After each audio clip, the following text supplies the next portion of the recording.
Welcome বন্ধুরা, আমি চিংড়ি রেসিপি তৈরি করছি। আপনারা স্কিপ না করে দেখতে থাকুন। আমি একটা মিক্সার জারে কিছুটা আদা নিলাম, একটা পেঁয়াজ কেটে ওর মধ্যে দিয়ে দিয়েছি, আর 4 কোয়া রসুন নিয়েছি, একটা টমেটো দিয়েছি, দিয়ে আর এখানে আমি 5 পিস কাঁচা লঙ্কা দিয়ে দিয়েছি।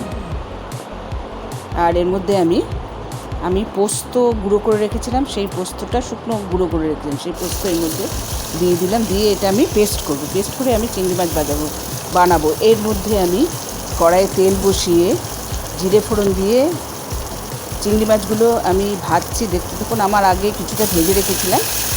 এবার আমি এই চিংড়ি মাছগুলো দিয়ে ওর মধ্যে যে মশলা তৈরি করেছিলাম সেই মশলাটা দিয়ে দিলাম।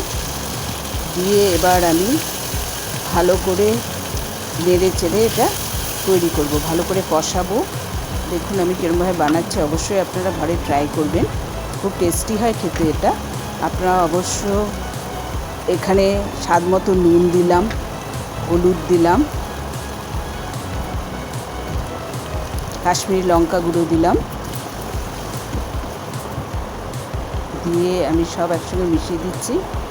আর আধা চামচ মতো রোস্টেড জিরে গুঁড়ো দিলাম, দিয়ে আমি সব মিশিয়ে এবার 3 মিনিটের জন্য আমি লো ফ্লেমে এটা ঢেকে দিচ্ছি।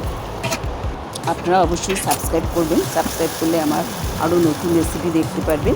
এবার আমি ঢাকনাটা খুলে ওর মধ্যে মিক্সার জারে জল দিয়ে আমি জলটা এর মধ্যে দিয়ে দিলাম। দিয়ে আবার আমি এটা একটু বেশি জল দিয়ে দিয়েছি। দিয়ে এটা আমি আবার গ্যাস বার্নারটা বাড়িয়ে দিয়েছি। একটু ভালো করে ফুটে গেলে ওটা ঢেকে আমি আবার সিম করে এটা 5 মিনিটের জন্য হতে দিয়েছি। এবার হয়ে গেছে এটা আমার। আপনারা লাইক, শেয়ার, কমেন্ট করবেন, কমেন্টে লিখবেন কীরকম লাগলো। অবশ্যই বন্ধুদের কাছে শেয়ার করবেন। আমার চিংড়ি মাছ তৈরি হয়ে গেছে।